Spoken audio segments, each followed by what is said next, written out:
The receipt fell from Dean's coat pocket, fluttering to the floor as I emptied his pockets before doing the laundry.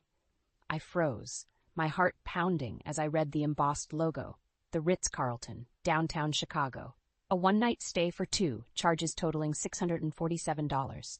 Dean and I hadn't taken a trip to Chicago in over a year. Not since Tessa's dance recital forced us to cancel our anniversary weekend plans. My hands trembled as I examined the receipt more closely. The date scrawled at the top was just 2 weeks ago. Dean had been in Indianapolis that weekend for a real estate conference, or so he claimed. I searched his coat for more clues, my vision blurring as tears welled up. Tucked in the inner pocket was a crumpled valet ticket from the hotel's parking garage. So he had taken his car there, too, removing any doubt about what kind of conference he attended. The click of the front door startled me. I shoved the evidence back into his coat, just as Tessa bounded into the laundry room. "Hey, Mom, what's up?" She glanced at me with those discerning hazel eyes, instantly sensing something was off. Forcing a smile, I pulled her into a hug. "Nothing, honey, just doing some laundry." Tessa hugged me back tightly. My smart, sweet girl, how could I protect her from the truth about her father? "Is Dad's stuff in here?" She bent down to grab his dress shirt from the basket. "I'll take it up to him." "No," I said too forcefully. Tessa's eyes widened in surprise. I mean, I've got it covered. Why don't you start on your homework?" She squinted at me suspiciously, but seemed to decide against pressing further. "Okay, if you're sure." After Tessa left, I collapsed onto the cold tiled floor. Dean's coat clutched against my chest as sobs racked my body. For so long, I had brushed off his late nights at work, his excuses about business trips and client meetings, but this blatant evidence of his betrayal was too much to ignore. How could the man I loved, the father of my child, be so deceitful? We had been together since college, high school sweethearts who emerged from humble beginnings to build what I thought was a wonderful life, 2 thriving careers, a beautiful home in the suburbs, a daughter we adored. Yet for who knew how long, Dean had been lying to us, lying to me. I'm not naive. I knew the strain of raising a family while balancing 2 demanding jobs had created distance between us lately. The spontaneous romance, the date nights, the getaways, those had fallen by the wayside as responsibilities mounted. But I never imagined Dean would give in to temptation and shatter the vows we had made before God. My cheeks burned with humiliation over how blind I had been. The signs were all there if I had just opened my eyes, his evasive demeanor, the nights he claimed to be working late, but I could never reach him on his cell, his sudden interest in dressing sharper and staying more fit. I should have listened to the nagging voice in my gut telling me something was wrong with my life, with my marriage. But it was easier to bury my suspicions, to settle for the thin excuses he offered. Marlene Hart, successful career woman on the surface, but a foolish, ostrich-like failure as a wife. No more, I decided, anger replacing the hurt.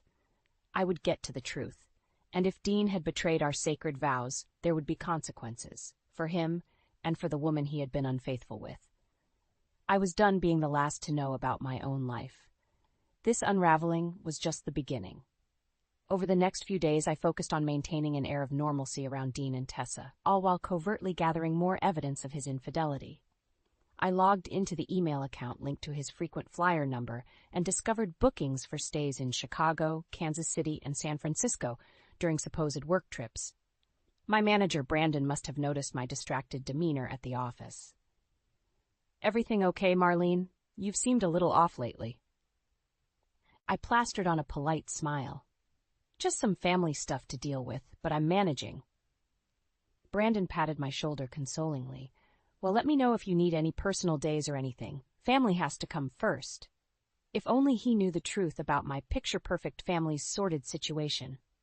I doubted any of my colleagues would be shocked to learn prim proper Marlene Hart was being cheated on by her husband. That night, I decided to finally clear the air with Tessa. If Dean's tangled web continued to unravel, she deserved to know why. I tapped on her bedroom door before entering. "Hey, sweetie, can we chat for a minute?" Tessa looked up from her homework, chewing on the end of her pen. "Sure, what's up?" I settled on the edge of her bed, feeling a pang at how grown-up my little girl had become. At 16, she was nearly a woman herself. "I've been dealing with some issues regarding your father lately, and I think it's time I filled you in." Her eyes widened slightly, but she didn't seem entirely surprised. "Okay. The other day I found evidence that seems to suggest he may have been unfaithful to me, to us." Tessa was quiet for a long moment before finally speaking. "You know, I overheard something at Dad's office a couple weeks ago. Maybe it's related?" My heart skipped a beat. "What did you hear?" "I was waiting for Dad to finish up a meeting so we could go to dinner. His colleague Ronnie came into his office and started laughing about how Dad had a sweet exotic thing on the side. Then he said they were going to hit the Ritz this weekend for some special treatment with a couple of girls." White-hot rage surged through me at Ronnie's vulgar words, at the thought of Dean with some sleazy prostitute at that hotel. But I maintained an even tone. For Tessa's sake. "I see. Well, that certainly aligns with what I discovered." Her eyes glistened with unshed tears. "So it's true? Dad's been cheating?" I pulled my daughter into a fierce hug, determined to stay strong for her, even as my own heart broke into pieces. "Unfortunately, all evidence suggests that's the case. I am so sorry, sweetheart. You didn't deserve to have this happen to our family." Tessa sniffed against my shoulder. "But why, Mom? Why would he do this to us after everything you've sacrificed for him and his career?" That was the million-dollar question, wasn't it? Why do men who seem to have it all still throw away their family's love and trust for cheap thrills? I stroked Tessa's hair soothingly. "I don't have an answer, baby girl. But what I do know is that we can get through this together. We're going to be just fine." I meant the words as a reassuring promise. At the same time, they came out sounding like a vow to uncover every sordid detail of Dean's betrayal. And to make him pay dearly for the anguish he had inflicted on the two people who loved him most. After confiding in Tessa about Dean's betrayal, I felt a renewed sense of determination. My daughter and I were now a united front. We would weather this storm together and make sure her father faced the consequences he deserved. The next morning, I feigned a stomach bug and called into work, using the free time to take my investigation into high gear. While Tessa was at school, I dug through Dean's home office, my fury mounting with each new discovery. Credit card statements detailed thousands of dollars in unexplained expenditures, lavish meals, pricey hotel suites, even some unseemly charges from online flower delivery services. So he had been wining and dining his mistress in addition to bedding her. How cliché. I found an electronic treasure trove when I accessed Dean's laptop and recovered deleted emails and documents. There were incriminating messages back and forth with his coworker and supposed wingman Ronnie, crowing about their extramarital dalliances. But even more disturbing were the files that appeared to outline an elaborate real estate Ponzi scheme Dean was involved with. They detailed how he and a network of shady developers and bankers had been systemically overinflating the value of commercial properties through falsified appraisals and sales records. It was fraud on a massive scale, netting the conspirators millions in ill-gotten profits. This went so far beyond mere infidelity. My husband, the man I had supported wholeheartedly in building his career, was quite literally a criminal.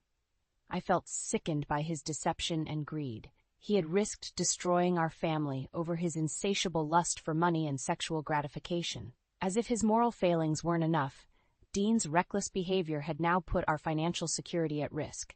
He was going to pay, in more ways than one. When Tessa got home from school, we strategized about our next steps. To her credit, she stayed admirably focused and determined, clearly inheriting my pragmatic nature rather than getting bogged down by melodrama. "Well, we can't let Dad know we're onto him yet," she said matter-of-factly. "Not until we have an airtight case built against him." I nodded in agreement. "Precisely. I want to gather enough evidence that he can't obfuscate or slither his way out of taking responsibility."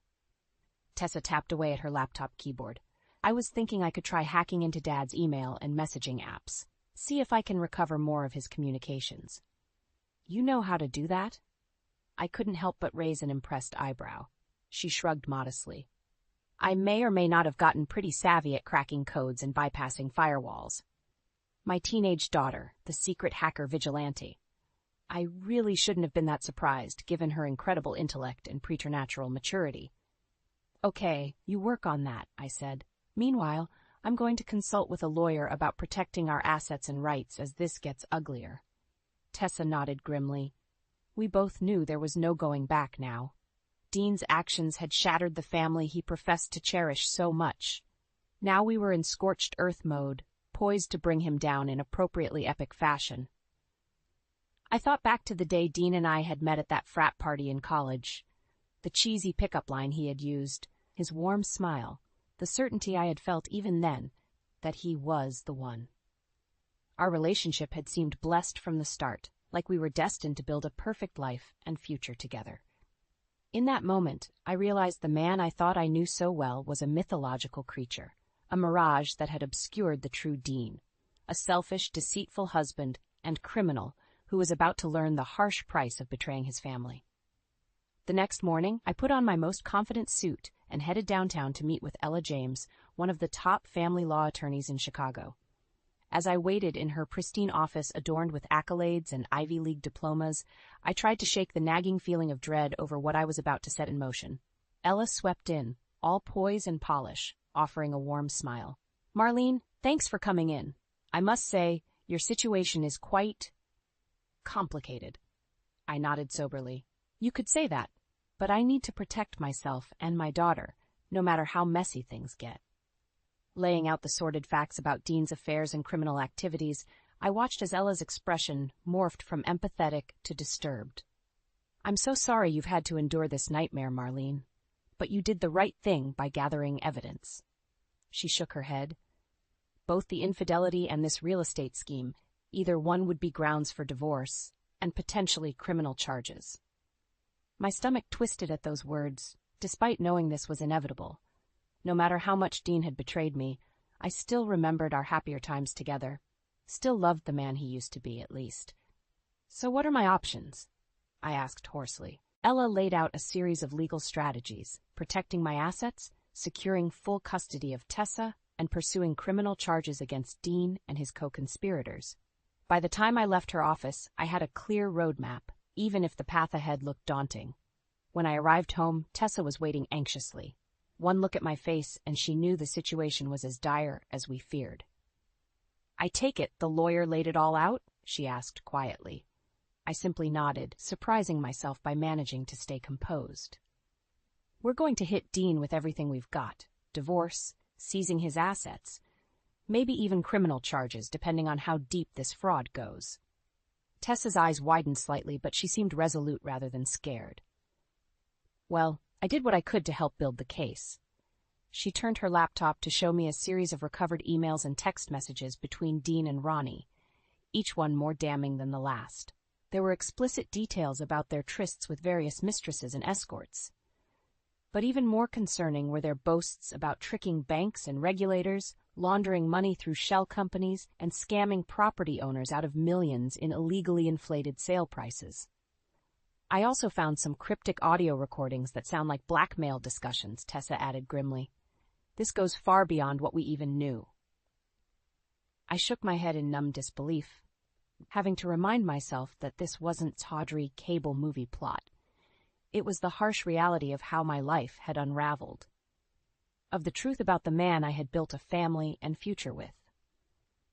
Dean has some serious skeletons in his closet, I murmured, and we're going to unleash every last one of them. A few days later, Dean headed out of town again on another alleged work trip. As soon as he was gone, I changed all the locks and passcodes, boxing up what few possessions of his remained untainted by his misdeeds. It was a definitive, if small, first step towards reclaiming my home and life. When he inevitably returned to hostile territory, Dean would learn just how steep a price he was going to pay. There would be no more looking the other way, no more benefit of the doubt. He had gambled everything by indulging his greed and lust. Now it was time to double down and take him for everything he was worth. Dean swaggered through the front door a week later, rolling his suitcase behind him with his usual breezy demeanor, but his expression quickly shifted to one of confusion when he noticed the changes. Marlene, why does the security code not work, and where is all my stuff? I entered from the kitchen, Tessa at my side, arms folded across our chests in a united front. Dean's eyes widened as he took in our grim demeanors. What's going on here? He asked warily. Rather than answering, I pulled out a thick manila envelope and tossed it on the foyer table in front of him. "Open it," I said flatly. He shot me a questioning look, but seemed to sense this wasn't a situation to argue. Sliding the envelope's contents out, his face drained of color as he thumbed through the stack of documents. Copies of all the credit card statements, emails, recordings, and financial records exposing his tangled web of affairs and fraud. "How? Where did you get all this?" he sputtered, looking between Tessa and I desperately. Tessa stepped forward, surprising me with the steel in her tone. "Does it really matter, Dad? We know everything about your mistresses, your illegal deals, all the money you stole through those real estate scams. It's all right here in black and white." Dean seemed to deflate, dropping the document pile as if it had burned him. He opened his mouth, presumably to offer one of his familiar lies and justifications, but I cut him off sharply. "Don't even try denying it, Dean. We have proof of all your sordid activities, the affairs, the Ponzi scheming, the bank fraud, and money laundering. It's the full truth without any more excuses to hide behind." He worked his jaw, seemingly at a loss before his features contorted into an ugly sneer. "Oh, like you're so innocent in all this, Marlene. Always burying yourself in work, never making time for me anymore." I couldn't believe the audacity of him trying to blame Schiff to me. That's no excuse for screwing around with other women and breaking my trust, not to mention potentially ruining us financially with your greed. I shook my head in disgust. Anything to save face and avoid taking responsibility, right, Dean? You smug, self-righteous... Don't talk to my mom like that. Tessa's voice rang out, startling us both. Hot tears streamed down her cheeks, but her body was taut with fury. "After everything she sacrificed for this family while you threw it all away?" Dean opened his mouth again, but seemed to think better of it. The damning evidence must have finally silenced his delusional bravado. He simply stood there, jaw clenched, unable to meet our furious gazes. "Get out," I said, surprising myself with how cold and hard my voice sounded. "Take your shot and get out. This marriage is over." When he didn't immediately move, Tessa stepped forward and grabbed the box containing his belongings, shoving it against his chest roughly. "You heard her. Get the fuck out of our house before I call the cops and tell them everything." That seemed to snap Dean out of his stupor. He grabbed the box and his suitcase, shoulders slumped in what I could only assume was a mixture of shame and anger. As he trudged out the door, he paused, turning back with an unreadable expression. "You'll regret this," he muttered darkly. "We had it all, and you threw it away over some..." "Some what?" I cut him off, quirking an eyebrow imperiously. "Some audacious lies and criminal behavior that you thought I'd just accept? Good fucking luck with that." I slammed the door in his face, a cavalcade of emotions crashing over me, rage, sorrow, but most of all, a sense of release. The shackles of Dean's treachery had been unlocked, the first weight lifted from my shoulders. When I turned back to Tessa, she was smiling through her tears. "We really showed that douchebag, huh?" Despite everything, I laughed and pulled her into a tight hug. "That we did, kiddo. That was just the first salvo." We had laid the first bricks on the path to making Dean pay for his unforgivable sins, and there was no turning back now. In the aftermath of kicking Dean out, I naively thought the hardest part was behind us. How wrong I was. Over the next few weeks, the full weight of his betrayal and our paths to revenge came crashing down. First, there were the vicious legal battles as Dean fought me tooth and nail over custody of Tessa and our assets. Ella was a lioness, ruthlessly burying him under the mountain of evidence we had amassed. Still, the prospect of airing our family's ugly laundry in court made my skin crawl. Then Dean's Ponzi scheme unraveled spectacularly, drawing in law enforcement. One morning, there was a firm rap on the door. Federal agents with a warrant to search our home as part of their fraud investigation into Dean and his cohorts. Seeing my life picked apart before their unfeeling eyes will be seared into my memory forever. As if that indignity wasn't enough, reporters soon descended en masse. Lurid stories detailing Dean's affairs and crooked business dealings splashed across the front pages and gossip websites. For Tessa's sake, I tried keeping her sheltered from the worst of it, but she was far too perceptive to be fully shielded. One night I arrived home from a grueling day at the office to find her on the living room couch, laptop open and earbuds in. She jumped guiltily when I entered.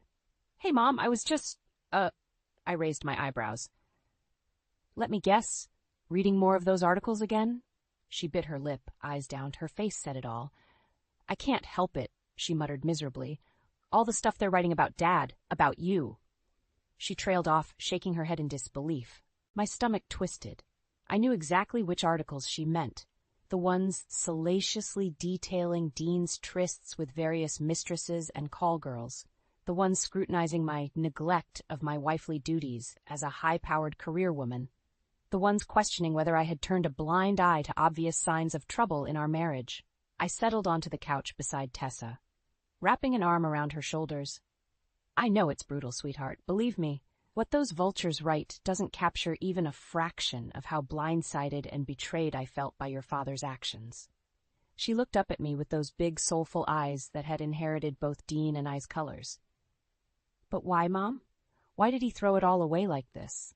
I keep reading those articles, trying to find some shred of an explanation, but it just gets more and more confusing and messed up." I chewed my lip, trying to find words to sum up the kaleidoscopic mess of emotions I still grappled over Dean's implosion. The truth is, I'm not sure we'll ever understand his motives fully. Whether it was boredom, entitlement, or simple moral depravity, he made the choice to discard the family he claimed to cherish above all else. Saying it aloud reopened those wounds of rejection and humiliation from his affairs. But I pushed through, needing Tessa to understand the cold, hard truths about her father. What I do know is this: his actions were utterly selfish and unforgivable.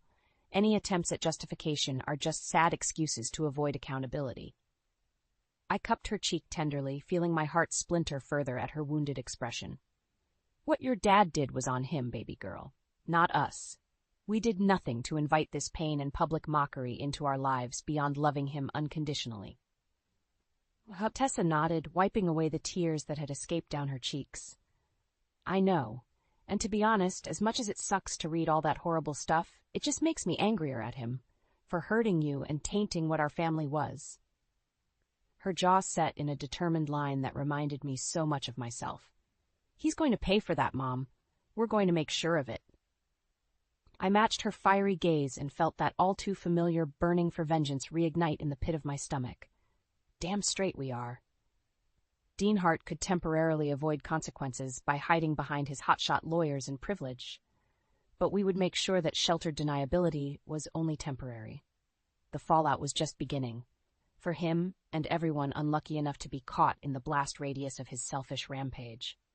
I was done being the victim. It was time to become the avenger. With Ella's tenacious representation, my mounting legal proceedings against Dean proceeded full steam ahead despite his attempts at stalling and obfuscating.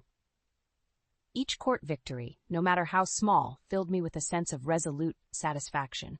First, the judge awarded me full custody of Tessa, citing the mountain of evidence detailing Dean's moral failings as a father. He tried playing up his usual charming bravado on the stand, but the damning communication records and money trails couldn't be disputed. When the order was read, I had to keep myself from smirking at the flicker of desperation on Dean's face. He had severely underestimated just how far I was willing to go once his web of lies and betrayal became known. Next came the assets and property division, another lopsided outcome in my favor.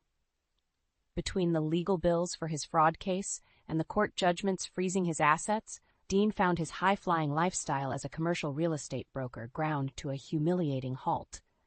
"Go ahead and appeal, you arrogant prick," Ella said with a vindicated grin after another hearing. "More delays just mean more legal fees bleeding you dry." Throughout it all, Tessa was my unwavering rock, even when I felt petty doubts creeping in over the scorched earth path we had set ourselves on. Seeing my brave girl grappling with the collateral damage of having her family blown apart was a constant punch to the gut. "It'll all be worth it when he gets what he deserves, Mom," she assured me one night over dinner, squeezing my hand tightly.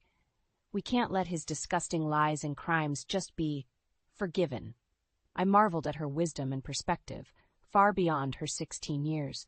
She had seen firsthand the devastation caused by turning a blind eye to Dean's misdeeds. Tessa knew the only path forward was the painful but necessary one of holding him accountable. And make no mistake, he was being held accountable like never before. The legal assault I had unleashed on Dean spread like a virus, infecting every aspect of his once thriving existence. Just a few months after I had kicked him out, his luxury home was foreclosed and auctioned off. His prized Mercedes and country club memberships were seized and liquidated to pay the sprawling legal fees and court judgments against him. Before long, he was squatting in some seedy motel, adrift without his family's love and the material trappings he had so valued. We relished every salacious news report detailing his downward spiral, from the dismissal of his bogus lawsuits trying to claw back assets to the stripping of his real estate broker's license. Having spent so many years blinded by his lies, there was a grim satisfaction in watching Dean's shiny facade get stripped away piece by piece until the ugly truth was all that remained. The coup de grace was when the Department of Justice finally handed down indictments against him and his band of co-conspirator brokers, bankers, and property developers. Over 24 charges: wire fraud, mail fraud, money laundering, tax evasion, and more.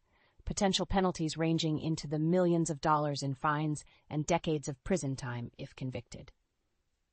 "About damn time," Tessa said through gritted teeth when we received the news, her knuckles whitening as she gripped the arms of her chair. I simply nodded, unable to speak around the tight lump of emotions clogging my throat. There was undoubtedly a twisted sense of victory in seeing Dean's unscrupulous business dealings and moral depravity laid bare for all to see. But there were no cheers or celebrations, just a hollow relief at reaching this point. Because no amount of ruined reputations or draconian sentences could undo the permanent damage wrought by my husband's lies and betrayal. The innocence of the Hart family I had believed in for so long was gone forever, a distant memory eroded by harsh realities. We had risen from the ashes of Dean's selfishness, emboldened in a way that only true trauma could forge. But that tenacious resolve came with the heavy burden of accepting how ugly and unfair life could truly be. As the storm clouds of his legal jeopardy closed in, I couldn't help but feel pangs of the love I had once nurtured for the flawed man at the center of this destruction. Not the criminal he had become, but the imperfect person I had trusted, the father of my child, the dreamer who had once aspired to so much more than greed and lust. But those frail embers of affection and nostalgia were stamped out by the gale winds of his ultimate betrayal. Dean Hart had gambled away his family's devotion in pursuit of insatiable vices, and now he would be forced to pay that shattering debt in full, no matter how spiritually it bankrupted him. The day of Dean's sentencing hearing was crisp and quiet, the kind of early fall morning that would have once inspired our family to take a drive and admire the changing leaves. But those idyllic memories now felt like entries from someone else's life. Tessa and I arrived at the courthouse hand in hand, our mutual solidarity fortifying us for this final chapter in our quest to hold Dean accountable. A gaggle of reporters shoved microphones and cameras in our faces as we entered, hungry for any reaction shots or quotable sound bites. But we pushed through in stony silence, Ella's capable assistant clearing our path. Inside the hushed courtroom, the atmosphere was heavy, part solemn ceremony, part circus sideshow for the rubberneckers baying for blood.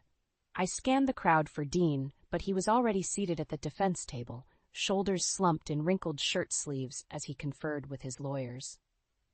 For a fleeting moment, I felt a pang of something akin to pity as I studied him. The dark circles under his eyes, the thinness of his cheeks, the unkempt hair.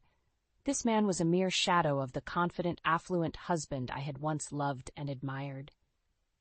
The consequences I had vowed to make him face had undoubtedly extracted their punishing toll. But that wisp of empathy was quickly extinguished as images of his misdeeds flashed in my mind. The lies, the affairs, the intricate fraud schemes that had infected every aspect of our lives. Dean's selfish choices had lit the fuse on this explosion, not me.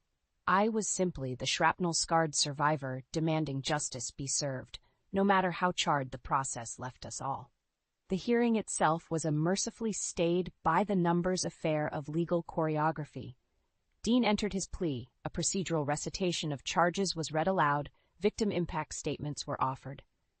When it was my turn on the stand, I kept my words clipped and concise as instructed by Ella, letting the incontrovertible evidence speak for itself.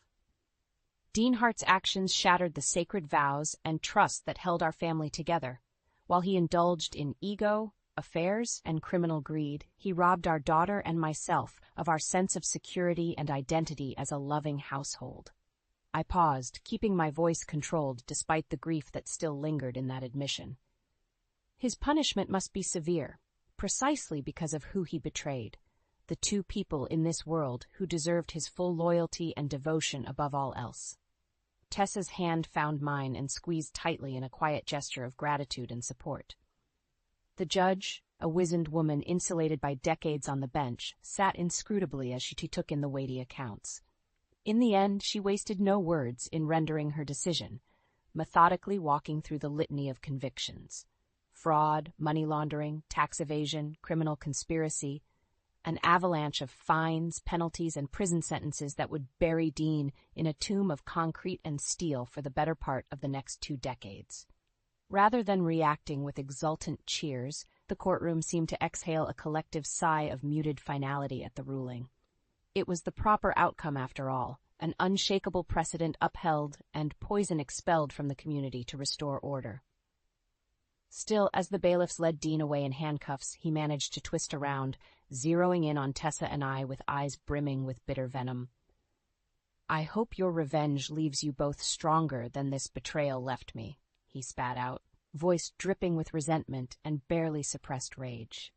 His desperate attempt at regaining some sense of moral high ground was so ludicrously pathetic, I felt a distant pity welling up again.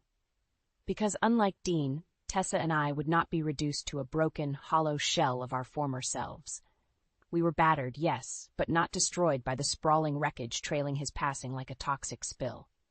As he disappeared through the courtroom door, I rose and slowly made my way over to Tessa, wrapping her in a tight embrace. With the proceedings concluded and judgment rendered, our family's quest for catharsis from Dean's transgressions was now complete. No more courtrooms or lawyer meetings or depositions scrutinizing every sordid detail of where things went so irrevocably wrong. We had risen from the ashes of Dean's betrayal, now free to begin shaping our own path forward, unburdened by his lies and untethered to the poisoned roots of our past. "It's over," Tessa murmured softly as we stood there holding each other amidst the dispersing crowd. "We survived." I pressed my lips against the top of her head, relishing her strength and the promise of a future she could author without the stain of her father's legacy. "That we did, baby. It's just you and me now, but we're going to be just fine. Because no matter how deep the scars, a love that withstands such cataclysmic levels of betrayal becomes forged into something wholly tempered and unbreakable." "Fine, then just do it already." Ethan's voice boomed from the kitchen into the living room, where I sat going through last week's expenses. "Do what?" I fired back, not looking up. "You should transfer the money to her account. You know she's struggling. You gave her almost everything, didn't you?" I closed my laptop, exhaling sharply. "I don't think that's necessary," he said, his tone ice cold. He walked into the room, hand running through his messy hair. "You're really cold-hearted. You know that?" I flicked my eyes to him, challenging him silently. He didn't respond, just shook his head and walked away, leaving the tension in the air. The past few years of our marriage had been smooth. Ethan managed a bustling local cafe. I worked as a software developer. Our routines were mundane but comforting, until yesterday. It all started when our doorbell buzzed while we were having dinner. Ethan went to answer it, and I heard a woman's voice, shaky but familiar. Moments later, Ethan walked into the dining room, his sister Lindsay trailing behind. "Rachel, this is Lindsay," Ethan said softly, barely able to look me in the eye. "She needs a place to stay for a while." Lindsay, whom I had only heard about in passing, stood there looking much older than her 35 years. Her eyes darted around, never settling on anything for too long. She held onto a large duffel bag, knuckles white from the grip. I forced a smile. "Of course, Lindsay. Make yourself comfortable." Hours later, Ethan and Lindsay were talking in the kitchen while I sat stiffly on the couch, pretending to watch a show. Their voices were hushed, but I could catch bits and pieces. Something about financial distress, emotional burnout. None of it felt right. So, how long do you think she's staying? I asked Ethan as we got ready for bed. Not sure, he responded, his voice tired. Just until she gets back on her feet. I nodded, turning off the bedside lamp. Something gnawed at me, a sense of unease I couldn't shake off. The next morning, our usual routine was disrupted. Lindsay was already in the kitchen, making herself at home. "Good morning, Rachel," she greeted with an unsettlingly cheerful tone. "Morning, Lindsay," I replied, putting on a neutral mask. I grabbed my coffee and headed to my office, giving Ethan a quick peck on the cheek. "See you tonight." Work was my solace. The lines of code calmed my racing thoughts, but Lindsay's sudden appearance crept in now and then. Every time I tried to focus, the image of her standing limply at our doorstep popped into my mind. When I returned home, I found Ethan and Lindsay laughing over some old stories. They didn't notice me come in. The scent of dinner wafted through the air, but I felt no appetite. "Anything I need to know about your sister's return?" I asked Ethan later that night.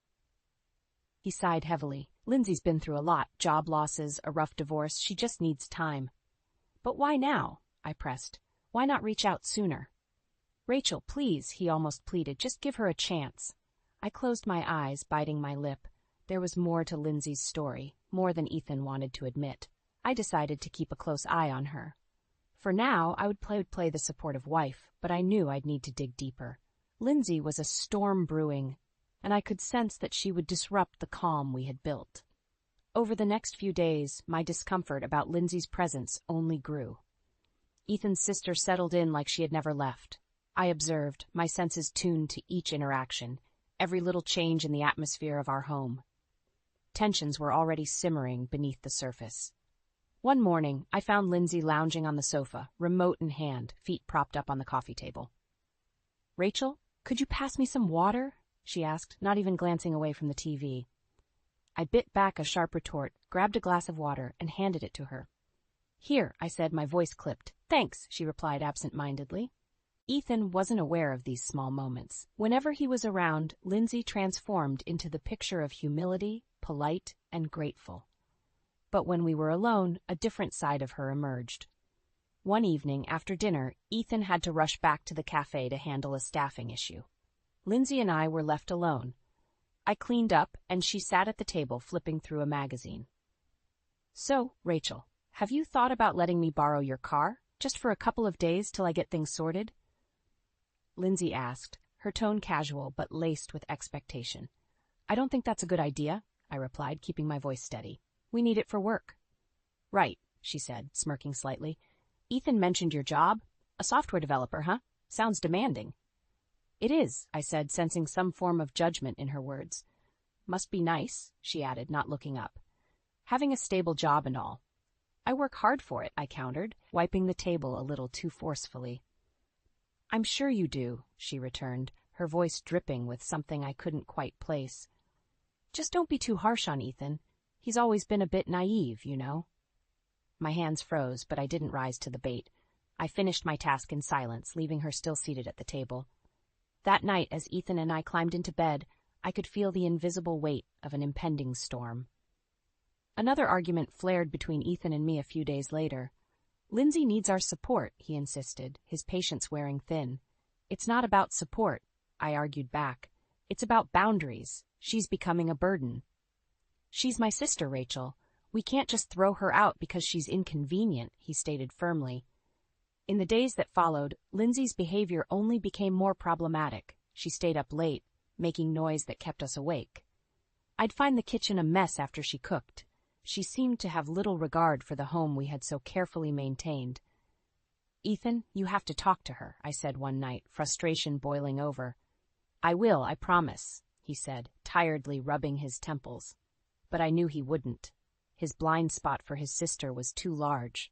One particularly exhausting evening, after catching Lindsay rummaging through my belongings in our bedroom, I had to force myself to stay calm.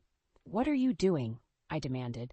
"Just looking for some socks," she replied innocently, though her eyes told a different story.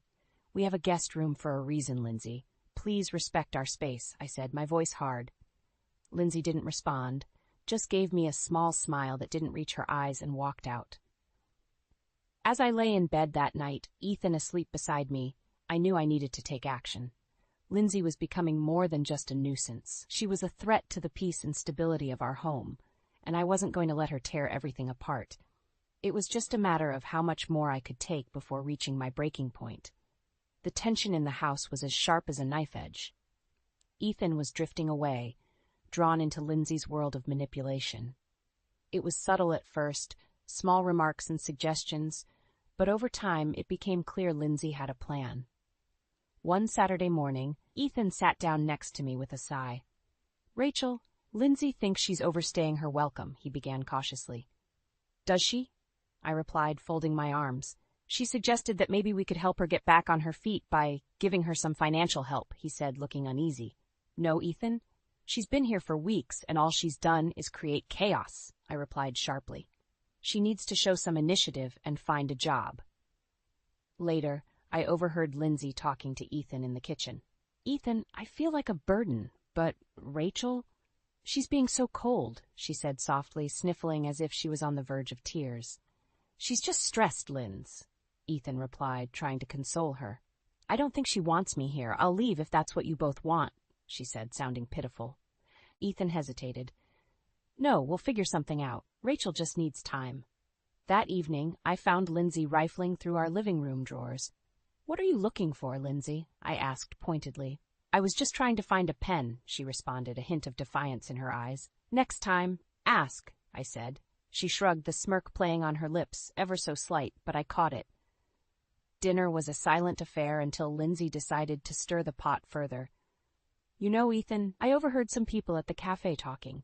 They said Rachel spends a lot of time with her male colleagues after work," she said casually, setting her fork down and giving me a sideways glance. I felt the accusation like a slap. "Excuse me?" I snapped. "Oh, did I misunderstand?" "My mistake," she said, feigning innocence. Ethan looked troubled, his eyes darting between Lindsay and me. "Rachel, is there something I should know?" he asked, his voice low. "Seriously, Ethan, you're going to believe this nonsense?" I replied, my frustration hitting its peak. Lindsay's smirk returned. "I'm sorry. I must have misheard," she added, pouring fuel on the fire. After dinner, I cornered Ethan. "You know she's trying to turn you against me, right?" I said, my voice trembling with anger. "She's just stressed, Rachel. She didn't mean it," he said, rubbing his forehead. "Open your eyes, Ethan. She's manipulating you." I shouted it without caring if Lindsay could hear. The argument spiraled, with me accusing and Ethan defending. Lindsay's presence in our home became the tipping point for constant stress and bickering between us. One evening, I returned home to find Lindsay sprawled on the couch, chatting on her phone. "Yeah, they're out of town this weekend," she said, her eyes meeting mine, before quickly looking away. "Who are you talking to?" I demanded. She ended the call abruptly. "Just a friend," she said, standing up. "Just a friend? Or are you making plans behind our backs?" I shot back. "Calm down, Rachel. It's nothing," she replied, but there was a knowing glint in her eyes. That night, as I tried to sleep beside an oblivious Ethan, I knew I was reaching my limit. Her subtle digs, the way she wrapped Ethan around her finger, it all pushed me closer to the edge. The house had turned into a battleground, and I was out of patience. Time was running out, and something had to change. I couldn't sit back and let Lindsay poison our lives any longer. It was time to take control before she destroyed everything we had built. The breaking point came faster than I expected. I came home to find Lindsay seated at the dining table, Ethan nowhere in sight. She looked up with a sly smile. "Rachel, you're home early," she said, her voice tinged with mock surprise. Before I could respond, she added, "I was hoping we could talk." I dropped my bag, feeling the tension coil in my stomach. "What's there to talk about, Lindsay?" She leaned back, folding her arms. "I need money," she said bluntly. "A lot of it. I have debts that won't go away on their own." I stared at her, disbelief and rage mingling. "How much are you talking about?" "10,000 should do," she replied, her tone casual. "I promise I'll pay you back once I'm on my feet." "No way," I said, shaking my head. "That's out of the question." Lindsay's face hardened. "Ethan will do it if you won't," she said, eyes narrowing. "And what makes you think he'll go behind my back?" I challenged. She shrugged. "You'd be surprised what a brother would do for his sister." At that moment, Ethan walked in, holding groceries. He looked between us, sensing the hostility. "What's going on?" Lindsay wants $10,000, I said, not taking my eyes off her. Ethan's face went pale. That's a lot of money, Linz. I need it, Ethan. Desperately. Lindsay pleaded, turning her gaze on him with those manipulative eyes. Would you really leave me stranded? Ethan, we can't. This has to stop, I said firmly. We'll figure something out, Lindsay, he told her, avoiding my gaze. I felt a wave of fury. Are you seriously considering this? Lindsay turned to me, her voice dripping with venom. You don't control him, Rachel. I grabbed my coat. We'll talk about this later, Ethan. I need some air. I stormed out, my mind racing. As I walked, I knew something had to change. Lindsay was tearing us apart, and Ethan was blind to it. Later, Ethan and I confronted each other in the kitchen. We can't keep going like this, I said, my voice raw. She needs to leave. Rachel, she's my sister, Ethan shouted, slamming his fist on the table. I can't just abandon her. Then maybe it's time to choose, I said quietly. Her or us? His eyes flashed with pain and indecision. You can't be serious. I'm dead serious, Ethan. She's destroying our marriage. That night, I began digging into Lindsay's past. I called a friend who worked in finance, asking for any information on Lindsay's dealings. The results were shocking. Lindsay had been involved in several financial scams, always slipping away before being caught. Armed with this evidence, I knew I had to confront Ethan. As we sat down the following evening, I laid out what I'd found. I don't believe it, he said, shaking his head. Lindsay wouldn't do this. There's more, I pressed. She's been manipulating you for years. Look at the pattern. Ethan looked at the papers, his face crumbling. This can't be true. It is, I said gently. You need to see her for who she really is. Torn between his loyalty to his sister and the undeniable evidence before him, Ethan looked lost. What do we do? We need to confront her, I said. She can't stay here. Ethan nodded slowly, the weight of the truth settling in. We walked to the living room together, ready to face Lindsay and expose her deceit. This confrontation would be the turning point, one way or another. Ethan and I entered the living room, ready for the confrontation. Lindsay was scrolling through her phone, completely unaware of the storm about to crash down on her. Lindsay, we need to talk, I said, my voice steady. Lindsay looked up, an eyebrow raised. What's this about? Ethan took a deep breath. Rachel found something out. We need to discuss it. About what? She asked, her face an image of manufactured innocence. I stepped forward, handing her the documents. Your financial history, the scams, the lies. Her eyes flicked over the pages. For a moment, her mask slipped, and fear flashed across her face. But she quickly recovered. This is a misunderstanding. I can explain. Enough, Lindsay, Ethan said, his voice breaking. I've been defending you, but these facts don't lie. You're really going to believe her over me?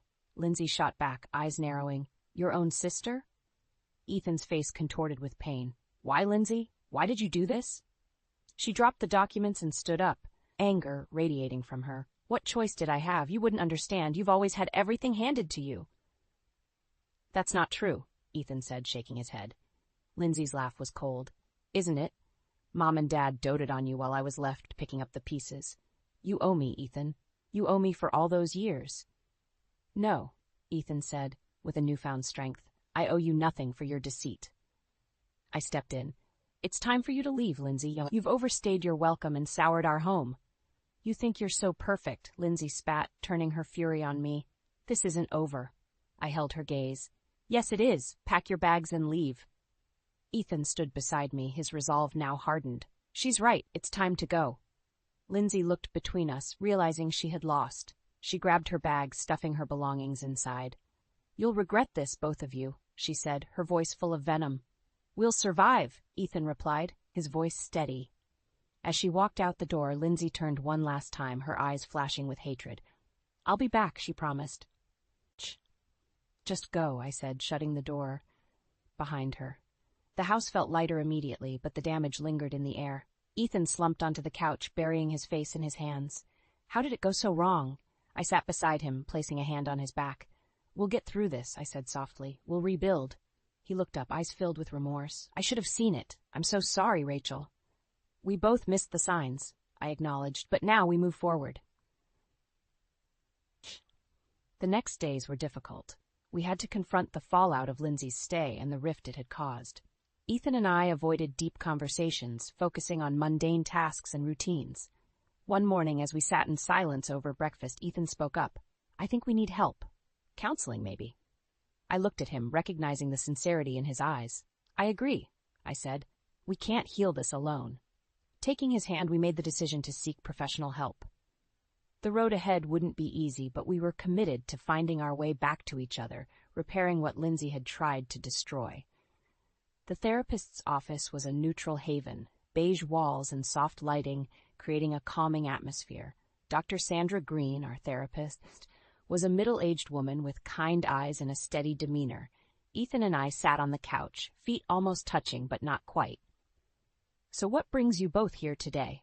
Dr. Green asked, looking between us. Ethan took a deep breath. "We need help. My sister Lindsay has caused a lot of turmoil in our marriage. We need to find a way to heal." Dr. Green nodded. "Tell me about Lindsay and what happened."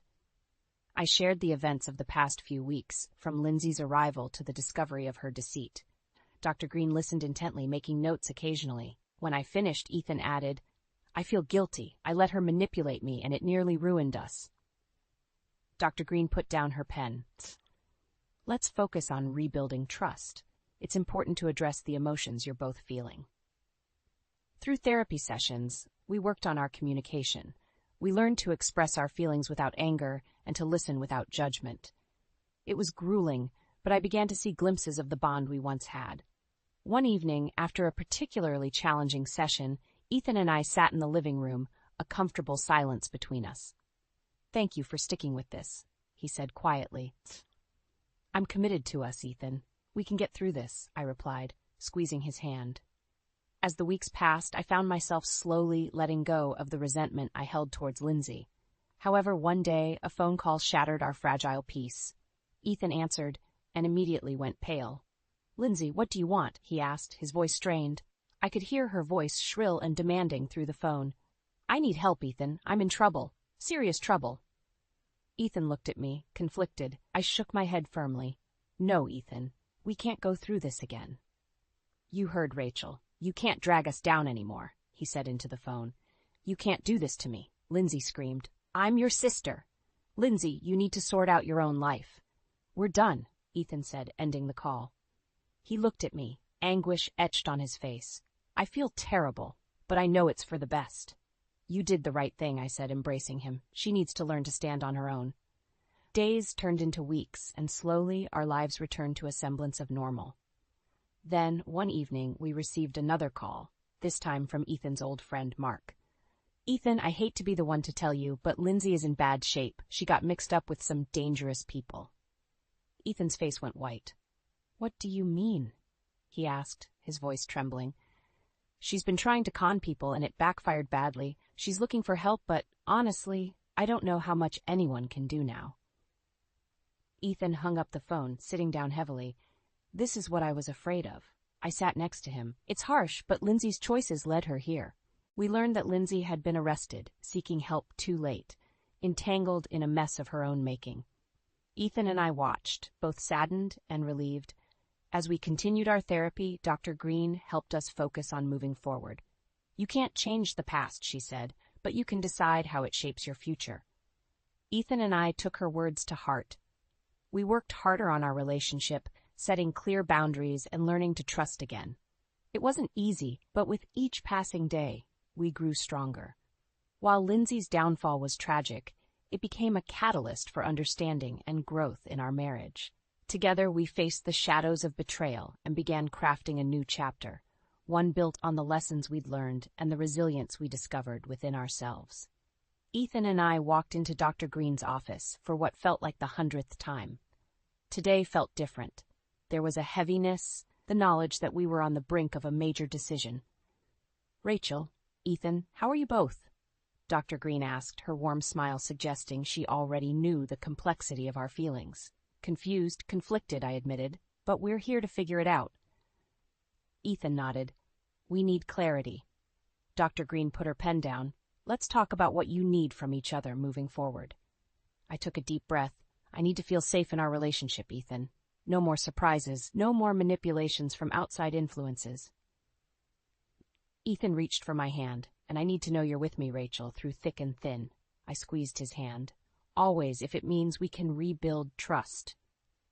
Dr. Green nodded approvingly. "It sounds like you're ready to make some difficult choices. What about Lindsay's influence?" This was the moment. I turned to Ethan. "Lindsay can't be a part of our lives if we're going to heal. She needs to seek professional help." Ethan swallowed hard. He looked at me, anguish clear on his face, but eventually nodded. "It's what we have to do." That evening, back at home, Ethan made the call. It was short and definitive. "Lindsay, this is how it has to be. You need to get professional help. We can't be involved anymore." I watched him hang up, feeling both relief and sorrow. "I hope she gets the help she needs," Ethan said wearily, sinking into the couch. "We did everything we could," I reassured him. As the days turned into weeks, we focused on healing. Every morning, I would catch Ethan looking reflective, but he would also smile more easily. One Saturday morning, Ethan suggested, "Let's go for a walk, just the two of us." We walked hand in hand through a nearby park, the crisp autumn air invigorating us. "I missed this," I admitted. "Me too," Ethan said, squeezing my hand. "We'll make new memories, Rachel, better ones." Our walks became a ritual, a way to reconnect and reaffirm our commitment to each other. One afternoon, we decided to visit Jamie, my close friend and confidant, who had been supportive through this ordeal. "Come in, you guys." Jamie greeted us warmly, leading us into her cozy living room. "How are things?" she asked, genuine concern in her eyes. "We're taking it one day at a time," I said honestly. Jamie gave a knowing nod. "You've both been through the ringer. It's good to see you're working on it." We spent the afternoon talking, laughing, and sharing stories. It was a relief to be with friends who supported our journey. Later, when we were home, Ethan looked at me, his eyes filled with determination. "I want us to keep growing, Rachel. No more shadows." "Agreed," I said, feeling the weight of his words. No more shadows. We continued our sessions with Dr. Green, each one bringing us closer and helping us rebuild. We learned to trust again, not just in each other, but in our future. Eventually, we felt strong enough to talk about the next steps. "We should consider renewing our vows," Ethan suggested one day. "A fresh start." I smiled at the idea. "I think that's a wonderful idea." As we stood in front of a small group of friends and family, reaffirming our commitment, I felt the weight lift completely. We had faced betrayal, confronted our deepest fears, and come out stronger. To new beginnings we toasted, clinking our glasses together. In that moment, I knew that the shadows of betrayal had finally lifted, giving way to the bright promise of a future we would build together, free from the darkness of the past. The fresh start Ethan and I had hoped for was beginning to take shape. We focused on our healing, attending couples therapy regularly, and working on our communication. Each passing day brought us a little closer. One afternoon, as we were heading to our therapy session, Ethan's phone rang. It was his old friend, Mark again. Ethan answered, his face growing tense as he listened. "What's going on?" I asked after he ended the call. "Lindsay's in deeper trouble," Ethan said, his voice heavy. "She tried to con someone, and they didn't take it well. She's in real danger, Rachel." I felt a pang of anger mixed with pity. "What are we supposed to do about it?" Ethan sighed. "I don't know, but we can't go back to that chaos. She needs to face the consequences." We went through our therapy session, trying to stay focused, but I could see the worry etched on Ethan's face. Dr. Green noticed it too. "Ethan, what's troubling you today?" she asked gently. "Lindsay's in trouble again," he admitted. "I feel guilty for cutting her off, but I also know we can't help her anymore." Dr. Green nodded empathetically. "It's natural to feel conflicted, but remember why you made that decision. You need to protect your own well-being." After the session, we walked in silence, each lost in our thoughts. "Do you think she'll ever change?" Ethan asked suddenly. "I hope so, for her sake," I replied, squeezing his hand. "But we've done all we can." A few days later, we received a call from the local police. Lindsay had been arrested again, this time for fraud. I watched as Ethan took the call, his face a mask of pain and resignation. "Thank you, officer," he said before hanging up. "Lindsay's being held on serious charges." I reached out, holding his hand. "We have to let her face the music, Ethan." "I know," he said, tears welling up, "but it hurts." Time passed, and Lindsay's troubles remained a distant shadow. Ethan and I continued to strengthen our bond, finding joy in the simple things we once took for granted. We decided to attend a couples retreat recommended by Dr. Green. "Welcome, everyone," the retreat facilitator greeted us warmly. "This weekend is about reconnecting, rebuilding trust, and finding joy in your partnership." We participated in exercises designed to foster communication and understanding. One activity involved writing letters to each other, expressing our hopes and fears. "Dear Ethan," I began, pouring my heart onto the paper. "I admire your strength and your willingness to fight for us. We've faced so much, but I believe in our future together." When we exchanged letters, I saw tears in Ethan's eyes. "Rachel, your words mean everything to me," he said, his voice thick with emotion. "Your letter is beautiful, Ethan," I replied, my own tears falling. By the end of the retreat, we felt more connected than ever. We stood on a hill overlooking a serene lake, holding hands as the sun set. "This feels like a new beginning," Ethan said softly. "It does," I agreed. "We've come so far." Back home, the weeks turned into months, our relationship growing stronger. We began planning future projects together, talking about travel, hobbies, and even starting a family someday. One evening, as we sat on the porch watching the stars, Ethan turned to me. "I never thought we'd make it through all of this," he admitted. "But we did," I said, smiling, "and we're stronger for it."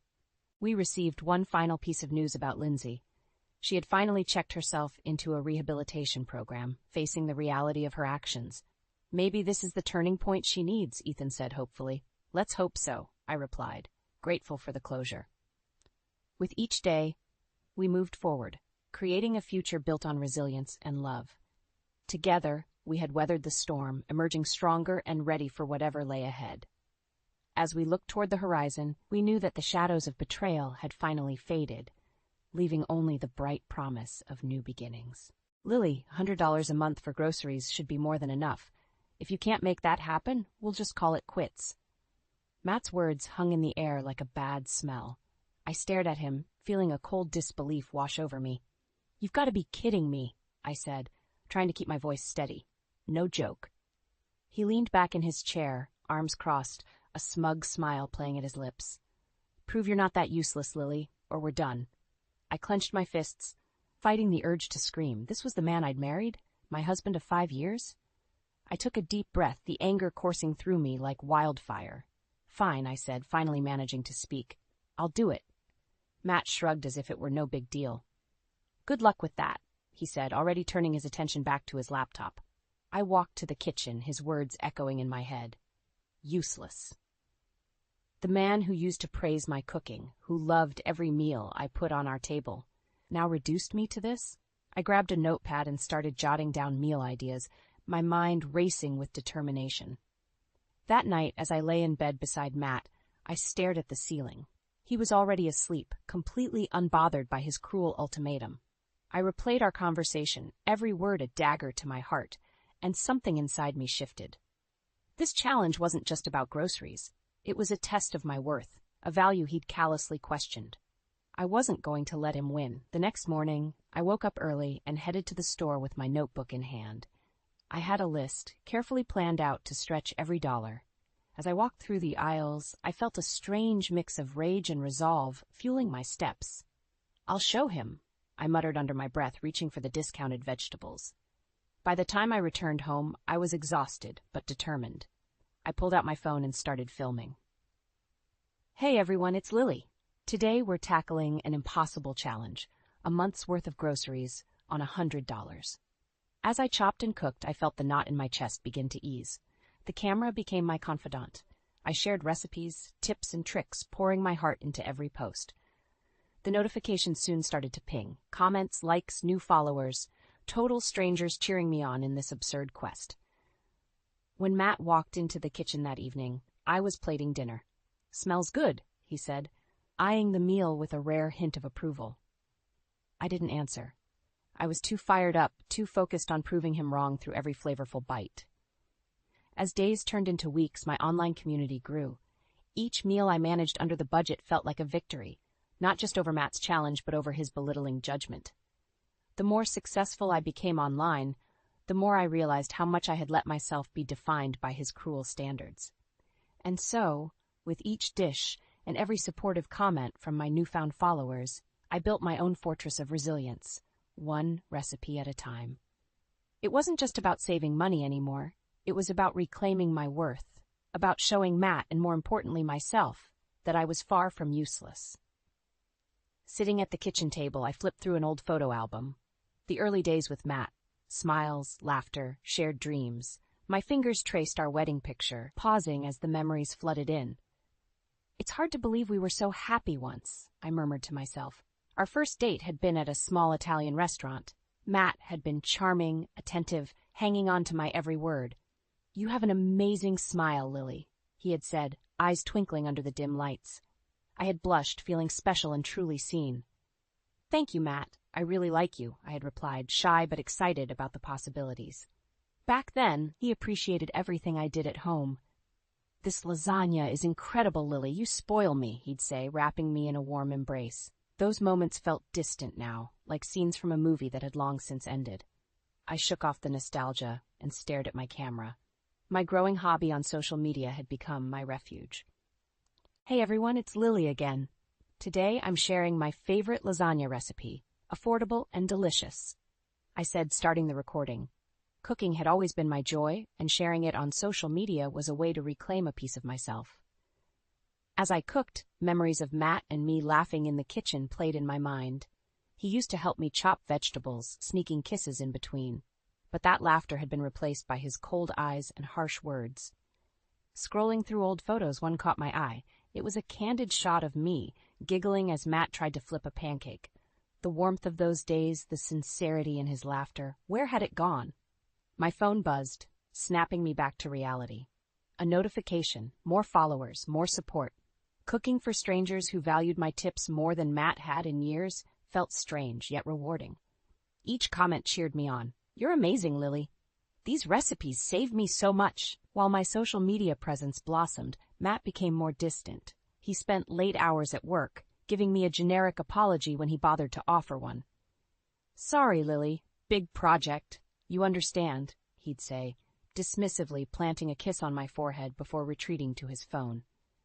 With cooking videos and the supportive online community, I found myself less concerned about Matt's coldness. I replied to comments like I was catching up with old friends. "Thank you. I'm glad you enjoyed the recipe." One afternoon, I set up my camera for another video when an idea struck me. I opened the fridge and checked its sparse contents. "Let's make something amazing with what we've got. Watch how we turn these scraps into a feast," I declared, hitting record. It was both a challenge and a defiance against Matt's cruel test. That night, as I set the table with a humble but delicious dinner, I waited for Matt's reaction. "This looks good," he said grudgingly, eyes not meeting mine. The praise felt hollow, almost mocking, but inside, I knew I was more than his cruel words. With every dish I shared, with every follower gained, I rebuilt my confidence. Matt would come home later and later, and the man in those happy photos felt like a stranger. But I found solace in my own growth and the strength I never knew I had. We used to laugh together, dream together. Now, our home was silent except for the click of my camera and the buzz of notifications, the world cheering on a woman determined to rise above betrayal. It started slow at first. Matt's missed dinners, the cold shoulder, the excuses wrapped in important business meetings. I would wait at the table, the meals I worked hard on growing cold. Frustration bubbled under my skin. One night, he walked in well past midnight, the scent of perfume lingering around him. I sat on the couch, the dim light from the TV casting shadows across his face. "Late again," I noted aloud, not even trying to mask the bitterness. "Work, Lily. You know how it is," he replied curtly, not even offering an apology this time. I watched him walk to the bedroom, anger twisting in my gut. Resolute, I logged into my social media accounts instead. The numbers had climbed again, more followers, more engagement, people genuinely interested in my recipes, not because they had to be, but because they wanted to be. "Hang in there, you're doing amazing, Lily," one follower commented, lifting my spirits in small yet meaningful ways. As Matt's absences grew more frequent, I threw myself deeper into my content. Each meal, each new recipe shared became my silent rebellion. It was more than cooking, it was proof of my worth. I filmed everything, from budget-friendly gourmet meals to heartfelt kitchen hacks. The community's love and support started filling the void Matt left. Hey guys, today we're making a $5 feast, I said into the camera, a determined smile on my face. Despite everything, I felt a strange sense of empowerment, each new like and comment validating my efforts, but the doubts still gnawed at me. One afternoon, as I chopped vegetables for a new video, I broached the subject that had been on my mind. As Matt walked in the door, I turned to face him. Matt, have you thought about starting a family? I asked, voice steady though my heart raced. He looked at me like I had just suggested the most ridiculous thing imaginable. A family, Lily?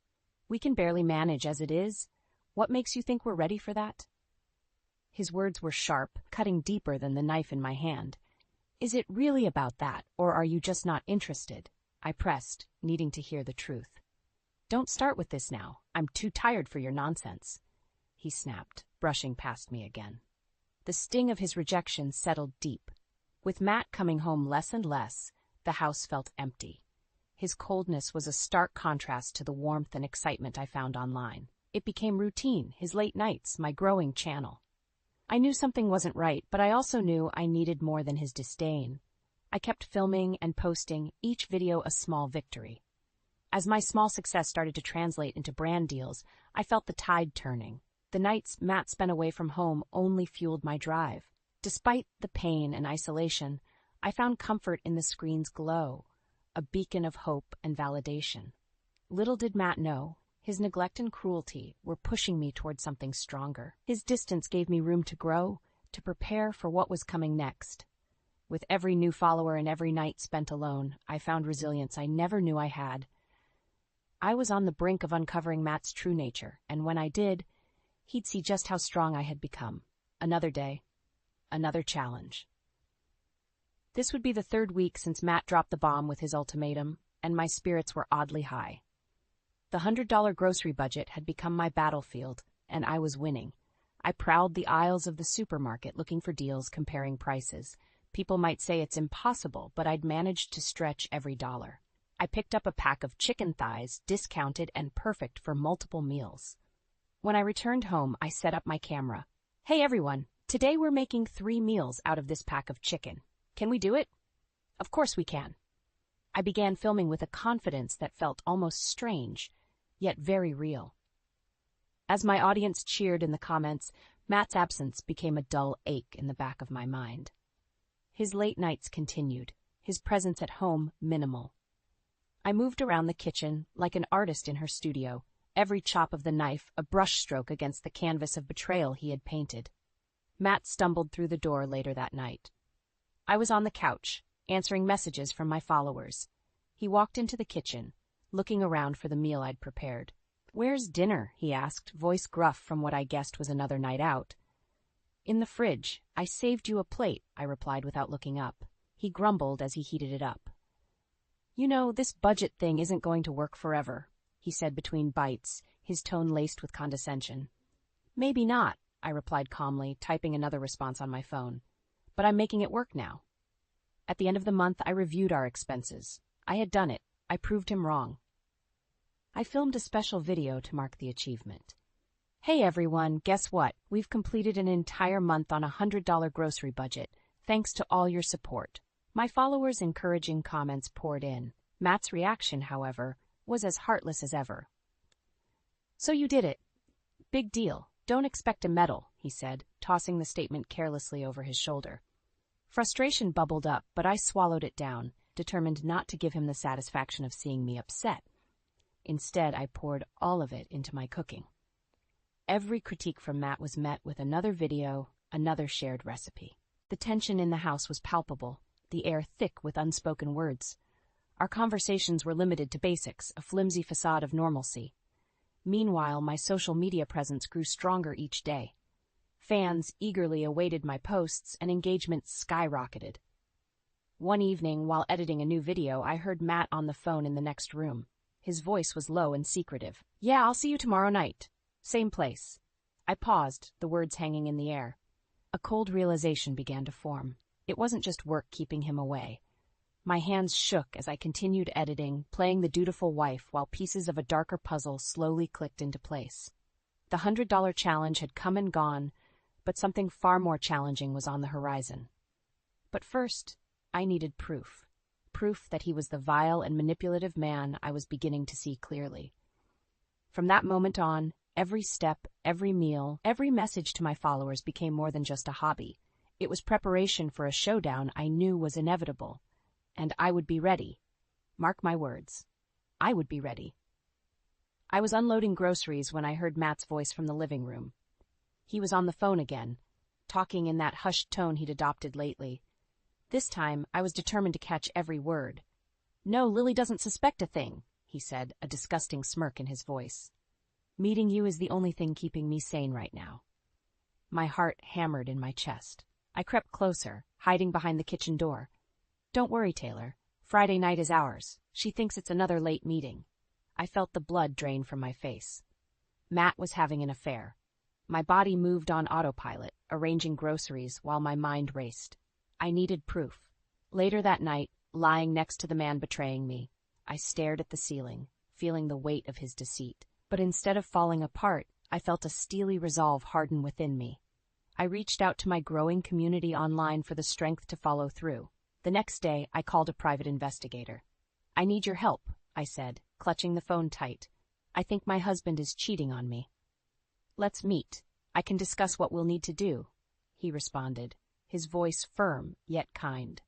After our meeting, the investigator began his work while I threw myself back into my cooking videos. On social media, I smiled and shared, all while piecing together the destruction Matt was bringing into our lives. As I documented recipes, the investigator gave me regular updates. "He's definitely involved with someone named Taylor. They've been meeting at the same hotel every Friday night," he informed me one evening. It stung, but I kept calm. "Thank you. Keep digging," I replied, determination underscoring every word. The evidence piled up quickly. Photos of Matt with Taylor, incriminating text messages, receipts for lavish dinners, and gifts. It was sickening. Each new piece of information was both a dagger to my heart and a nail in his coffin. On the Friday of their next rendezvous, I put on my dinner table smile as Matt prepared to leave. "Big project tonight?" I asked sweetly. "Yeah, don't wait up," he said, not meeting my eyes. "Of course. Good luck," I replied, feigning innocence. Once he was gone, I sat down with the evidence, feeling a strange mix of emotions. There was anger, betrayal, and something else, relief. His demand for the $100 grocery budget, his absence, his coldness. It all made sense now. I stared at the pile of proof before me. The private investigator had even gathered videos, Matt laughing intimately with Taylor, looking at her the way he used to look at me. The anger simmered, but I held it back. The next morning, I confronted Matt. Evidence spread out on the table. "Care to explain this?" I asked, voice steady but cold. His face went pale, eyes widening as he took in the photos and text. "It's not what it looks like." "Save it," I snapped, cutting him off. "I know everything. About Taylor, about the money you've been wasting on this affair. You thought making me stretch $100 would distract me?" He opened his mouth, but no words came. The shock, the guilt, the realization of what he'd done, it was all written on his face. "From now on, you're on your own," I said, packing the evidence into a folder. "I'll be talking to a lawyer. We're done, Matt." As I walked away, I felt lighter, stronger. Out of Matt's betrayal, I had found my own power. And this was just the beginning. The next morning, I woke up before dawn, the weight of what I'd uncovered giving me no rest. But today was different. Today wasn't about waiting. It was about action. As Matt stumbled into the kitchen, barely awake, he didn't even glance at me. "Where's my breakfast?" he growled, his usual demands cutting through the silence. I met his eyes with an icy stare. "You want something to eat?" I tossed a crumpled $2 bill on the table. "Here's $2. Get yourself some cheap junk. Figure the rest out yourself." He froze, confusion and anger flashing across his face. "What do you mean? This is ridiculous." I didn't flinch. "Ridiculous? You think your affair is ridiculous? I know everything, Matt. Taylor, the hotels, the money you've wasted." I threw the folder of evidence onto the table, its contents spilling out. His face turned a sickly pale. "Lily, I can explain." "No, you can't." I kept my voice firm, every word a blow to his crumbling facade. "You pushed me to prove my worth. You tested me. Now it's my turn." I watched him scramble to find words, any words, but there was nothing left to say. I reveled in the silence, then turned and walked away, leaving him amidst the evidence of his betrayal. Once I was out of the house, I called my lawyer. I need to file for divorce, and I want to make sure he pays for what he's done. My lawyer, Sarah, didn't miss a beat. Gather all financial records, any proof of infidelity, anything that shows misconduct. We'll make sure he gets what he deserves. Armed with her guidance and my newfound determination, I dove into preparing my case. At the same time, my social media following was buzzing. Subtly, I started sharing snippets of my story without mentioning Matt directly. Sometimes, life throws challenges that test our strength. I posted alongside a photo of a simple yet elegant meal. The comments overflowed with support, my online community rallying around me in ways I'd never expected. Each day, I became more focused. Sarah and I met regularly, carefully piecing together the case that would ensure justice. Meanwhile, Matt's attempts at reconciliation became more desperate. "Lily, can we talk?" he pleaded one evening, blocking my path in the hallway. "There's nothing to talk about," I replied, pushing past him with a cold stare. His workplace caught wind of his affair soon after. Whispers and side glances followed him in the office. Taylor, now exposed, tried to keep her distance, leaving him more alone than ever. As my cooking brand continued to rise, I felt the tide shifting. My focus wasn't revenge for its own sake. It was reclaiming my life, my worth. I plunged into new projects, developing recipes, and making plans for a future without Matt. On the day of our court hearing, I walked into the courthouse with Sarah by my side. Matt looked gaunt, defeated. The evidence was overwhelming, and the judgment was swift. He would pay dearly, financially through alimony, and socially as his reputation lay in tatters. As we exited the courtroom, Sarah turned to me, her smile filled with genuine warmth.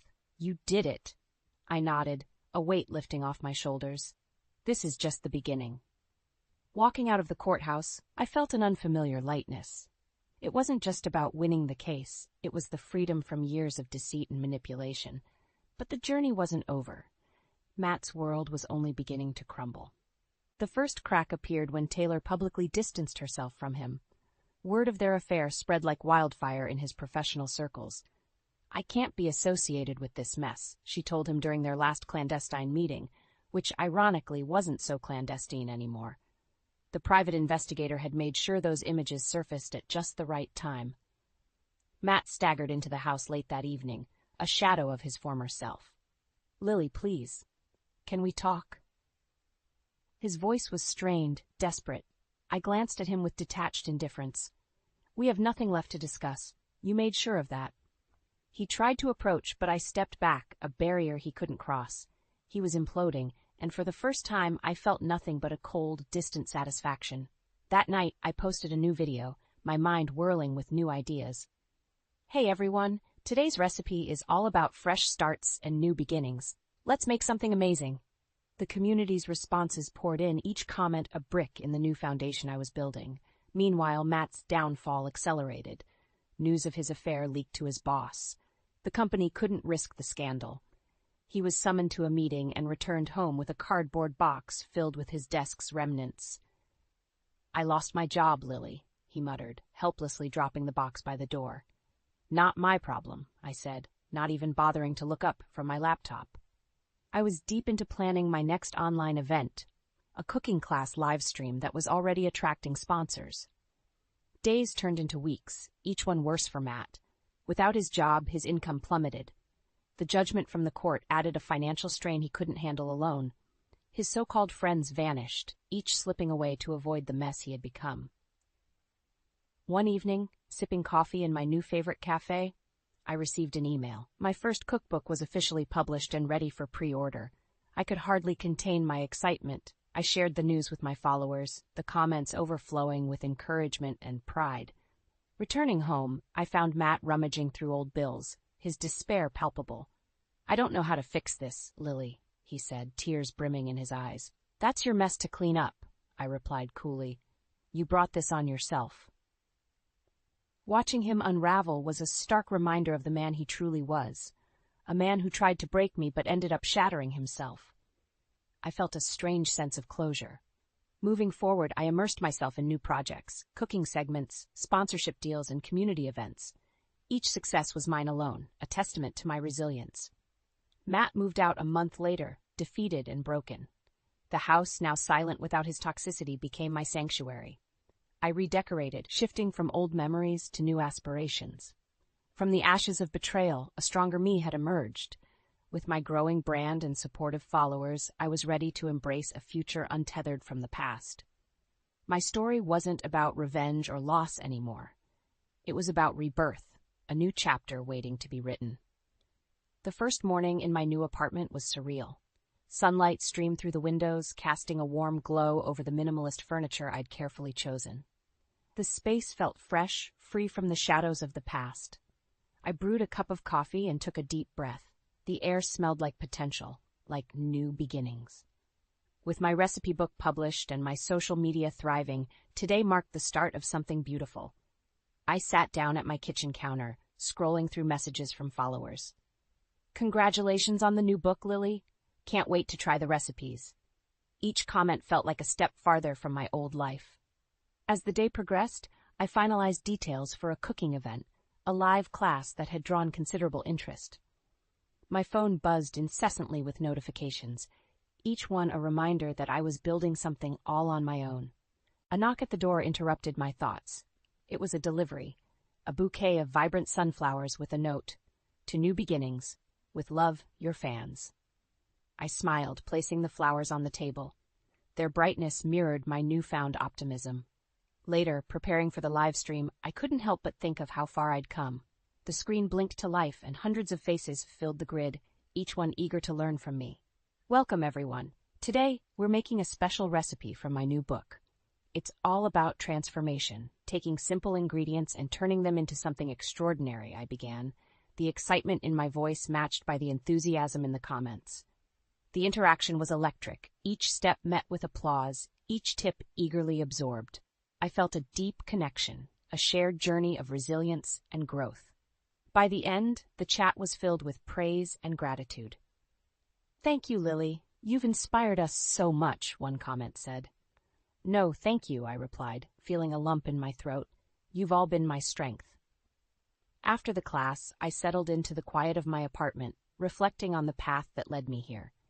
The old life with Matt felt like a distant memory, a heavy coat I had finally shrugged off.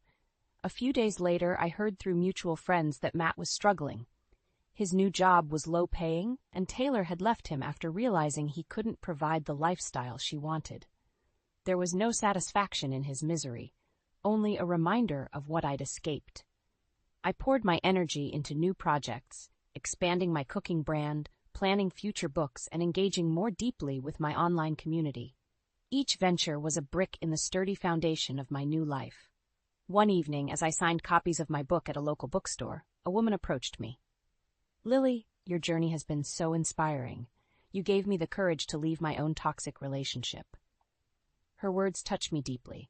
"Thank you. It means the world to hear that. We all have the strength to rebuild, even when it feels impossible." As I returned to my apartment that night, the city lights twinkling outside, I felt a profound sense of peace. The woman's words lingered in my mind, solidifying my purpose. Revenge had given way to something much more fulfilling: empowerment, growth, and the unwavering belief that I could forge my own path. My past with Matt was a chapter closed, and I was ready to write the rest of my story, one filled with hope, resilience, and endless possibilities.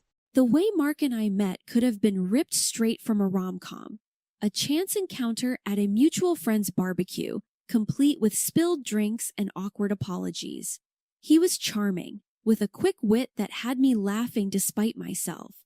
Before I knew it, we were inseparable, our love story unfolding with an ease that felt like destiny. Our wedding was a dream, a simple yet heartfelt ceremony, surrounded by those we loved.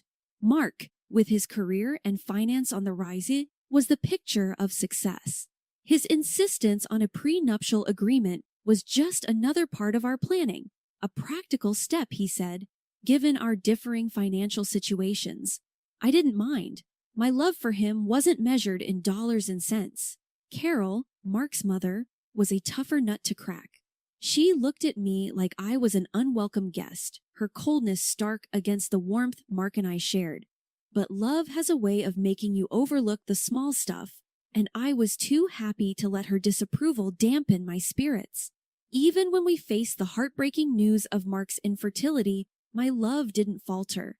If anything, it deepened. I threw myself into making our house a home, filling it with warmth and love, buying appliances and furniture with my own savings to create a cozy nest for us. But as the years passed, the warmth between us cooled, replaced by a chill I couldn't shake. Mark's demands grew, his once loving requests turning into cold commands. "Make sure breakfast is on the table before I leave, Jenna," he'd say, his voice void of the affection that used to lace his every word.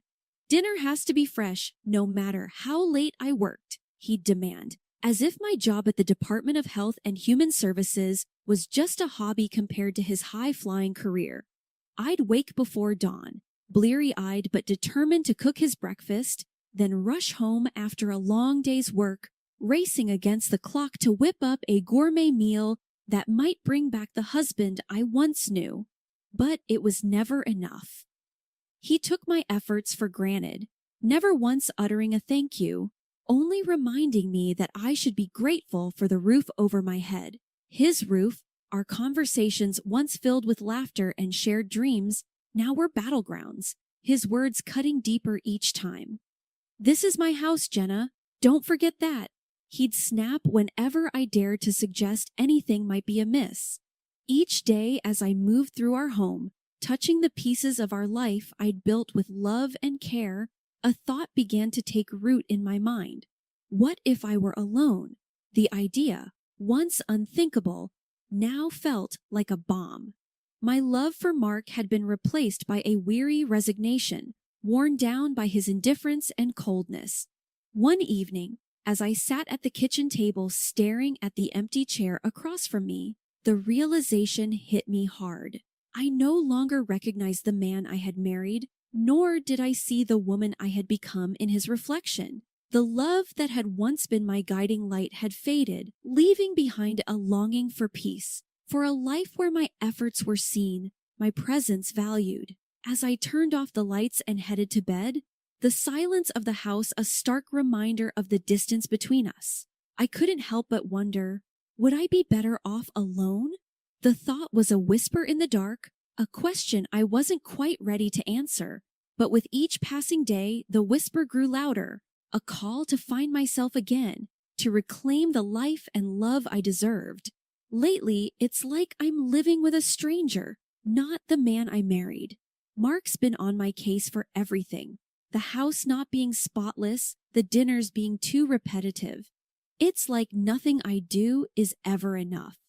I've been finding solace in solo trips to the mall, picking out new furniture and gadgets for our home, trying to fill the void with material things. But even that joy is fleeting when I come home to his coldness.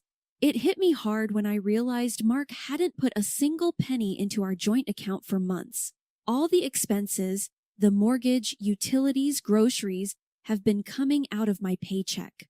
So, one evening, I decided it was time to confront him. I waited until he was settled in his armchair, flipping through the channels, and I brought it up, trying to keep my voice steady. "Mark, we need to talk about the finances. You haven't contributed to the joint account in months. I've been covering everything," I said, hoping for some understanding, maybe even an apology. He barely glanced at me, his eyes still on the TV. "And it's my house. You're just living in it. Why should I pay for your keep?" he shot back, his words sharp as knives. I couldn't believe what I was hearing. "Your keep, Mark? I'm your wife, not some tenant. I've been paying for everything, trying to make this house a home for both of us," I argued, feeling my temper rise. He snorted, a sound that made my skin crawl. "Look, Jenna, you're making a big deal out of nothing. If you don't like it, maybe you should just leave, but we both know you've got nowhere to go," he said, turning back to his show. I was seething, hurt, and angry, but before I could respond, his phone rang. It was his mother, Carol. She started in on me. "Jenna, you need to stop this nonsense and start showing some gratitude. Mark's been too good to you, and here you are acting like a freeloader." Carol's voice was like a slap in the face. I was so shocked I barely managed to grab the phone and hang up. I can't believe you and your mother calling me a freeloader in my own home, I said, my voice shaking with emotion. Mark just shrugged, unfazed. Well, if the shoe fits. That night, I lay in bed, staring at the ceiling, feeling more alone than ever. The thought of divorce crept into my mind again, more persistent this time. But where would I go? I had no apartment, no real savings of my own. I felt trapped in a life that no longer felt like mine, married to a man who saw me as nothing more than a burden. The next morning, I woke up to an empty bed and a heavy heart. As I made my way through the silent house, every room echoed with the remnants of last night's fight. I knew something had to change, but the fear of the unknown, of starting over from scratch, was paralyzing. Sitting at the kitchen table, sipping my coffee alone, I realized I had to make a decision. Do I stay in this loveless marriage, playing the role of the grateful freeloader, or do I take a leap into the unknown, hoping to land on my feet? The answer wasn't clear, but one thing was, I couldn't go on like this. The breaking point had been reached, and it was time to choose my path. That day at work was a marathon, one meeting after another, no end in sight. I glanced at the clock, knowing Mark would be fuming. Just my luck, I muttered under my breath, finally grabbing my phone to give him a heads up. The moment he picked up, I knew I was in for it. This is your problem, Jenna, not mine. You should have been here cooking dinner, not playing around at work. Mark's voice roared through the phone, loud enough for the whole office to hear. My cheeks burned as I quickly ended the call, avoiding the curious glances from my colleagues. By the time I got home, it was late, way past our usual dinner time. The house was dark, silent, but the moment I stepped in, Mark was on me like a thunderstorm. Where have you been? A good wife would have had dinner waiting. What are you even good for? His words were like daggers, each one slicing through the last bit of patience I had. I was tired, emotionally drained. Mark, I had to work. You know how important this project is. I tried to explain, but it was like talking to a wall. A bad wife and a terrible hostess. That's what you are, he continued, his voice reaching a pitch I'd never heard before. You know what? I've had enough. Pack your things and get out of my house, he said as he shoved the divorce papers into my hands. You'll be homeless without me, he said with a cruel laugh. Something inside me snapped. All the years of bending backward for him, trying to be the perfect wife, vanished. Living in a shelter would be better than enduring one more day with you. I shot back, my voice steadier than I felt. Without another word, I signed the papers, my hand not shaking even a bit. I packed my things into a suitcase, the weight of my decision settling in as I looked around the house, our house. It no longer felt like home. It was just a building filled with broken promises and shattered dreams. I booked a room at a nearby hotel, a temporary refuge from the storm. Lying in the unfamiliar bed, I realized this was the first night in years. I didn't have to worry about what Mark wanted for dinner or if the house was clean to his standards. It was just me, and strangely, it felt like a weight had been lifted. The decision to leave was hard, maybe the hardest I've ever made, but as I drifted off to sleep, a part of me felt excited for what the future might hold. For the first time in a long time, I was in charge of my own destiny, no longer tied to someone who saw me as less than. After the whirlwind of leaving Mark and finding myself in a hotel room, the reality of my situation began to sink in. It wasn't long before I got a call that would have once sent me spiraling. It was Carol, Mark's mom, her voice dripping with something like glee. Jenna, dear, she practically sang into the phone. I just heard the wonderful news. My boy has finally come to his senses and divorced you. I'm popping champagne tonight. It's a celebration, dear. He made a huge mistake marrying you. and now it's corrected. Her words, meant to wound, barely scratched the surface. I was past caring what Carol thought. Time will tell, Carol. Time will tell, I replied calmly, a sense of detachment washing over me. I hung up, a small smile playing on my lips. For the first time in years, her barbs couldn't touch me. A week of navigating through my new reality had passed when I decided to open up to my boss about everything. The burden of pretending everything was fine was too heavy to bear alone.